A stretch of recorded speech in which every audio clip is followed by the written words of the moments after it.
जब जीवन में भ्रम हो, जब सही और गलत की पहचान मिटने लगे, जब मन उलझनों से घिर जाए और आत्मा शांत न हो, तब श्रीमद् भगवद गीता हमारे जीवन की सबसे बड़ी मार्गदर्शक बनती है। यह केवल अर्जुन के युद्ध का संवाद नहीं, यह हर उस इंसान के भीतर चल रहे युद्ध का समाधान है जो सच्चाई, कर्तव्य और आत्मज्ञान की तलाश में है। महाभारत के रणभूमि में अर्जुन मोहग्रस्त हो गए। जब उन्होंने अपने अपनों को सामने देखा तो उनका मन विचलित हो गया। उन्होंने अपने धनुष को नीचे रख दिया और कहा, हे कृष्ण, मैं युद्ध नहीं करूंगा। तब भगवान श्री कृष्ण ने कहा, हे पार्थ, तू जो देख रहा है वह नाशवान शरीर है, लेकिन तू खुद एक अमर आत्मा है। शरीर मरता है, आत्मा नहीं। जो जन्मा है वह मरेगा और जो मरा है वह दोबारा जन्म लेगा।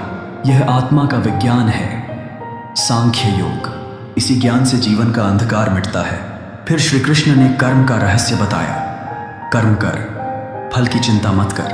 तेरा अधिकार केवल कर्म पर है, फल पर नहीं। निष्काम कर्म ही श्रेष्ठ है। ईश्वर कहते हैं, जब जब धर्म की हानि होती है और अधर्म बढ़ता है, तब तब मैं अवतार लेता हूं। यह ज्ञान और विज्ञान का मेल है, जहां श्रद्धा और विवेक साथ चलते हैं। त्याग केवल वस्त्रों का नहीं, बल्कि फल की इच्छा का होना चाहिए। संन्यास का अर्थ है अपने कार्य को ईश्वर को समर्पित करना। फिर श्री कृष्ण बताते हैं, जो अपने मन को वश में कर लेता है वही सच्चा योगी है। ध्यान से ही आत्मा को जाना जा सकता है। ध्यान से मन शांत होता है और आत्मा ईश्वर से जुड़ती है। ईश्वर सब में है, हर कण में, हर भावना में। श्रद्धा से की गई भक्ति ईश्वर को आकर्षित करती है। जब अर्जुन ने कहा, हे प्रभु, मैं आपको पूर्ण रूप से देखना चाहता हूं, तब श्री कृष्ण ने अपना विराट रूप दिखाया, जिसमें हजारों सूरज जैसे तेज, हजारों सिर, आंखें और रूप थे। अर्जुन भय और भक्ति से भर गए। वह दृश्य दिखाता है कि ईश्वर केवल साकार नहीं, ब्रह्मांडीय भी है। फिर श्री कृष्ण ने कहा, जो मुझे प्रेम से भजता है वह मुझे प्राप्त करता है। न मैं वेदों से, न यज्ञों से, बल्कि प्रेम से जाना जाता हूं। यह भक्ति योग का संदेश है। ईश्वर को पाने के लिए भाव चाहिए, शब्द नहीं। शरीर और आत्मा का भेद जानो। शरीर बदलता है, आत्मा नहीं। हम केवल दृश्य नहीं, बल्कि चेतना है। हमारे भीतर 3 गुण होते हैं, सत्व, शांति, रजस, क्रिया, तमस, आलस्य। इन तीनों को पार करना ही मोक्ष है।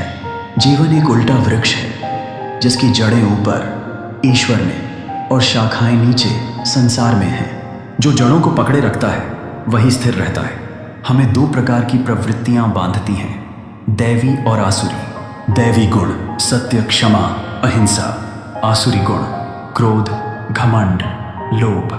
हमें दैवी मार्ग पर चलना है। श्रद्धा भी 3 प्रकार की होती है, सात्विक, निर्मल, राजसिक, भोग प्रधान, तामसिक, अज्ञान युक्त।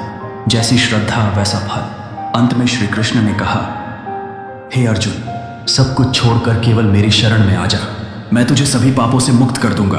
डर मत, मैं तेरे साथ हूं। यही है मोक्ष योग, जहां व्यक्ति पूर्ण रूप से समर्पण करता है। श्री कृष्ण का यह संवाद केवल गीता तक सीमित नहीं है, यह आज भी हर मनुष्य के जीवन के हर प्रश्न का उत्तर है। गीता हमें सिखाती है कैसे कर्म करें, कैसे विचार करें, कैसे मन को नियंत्रित करें और अंततः कैसे परमात्मा से जुड़ें। गीता को पढ़ना नहीं, जीना सीखो।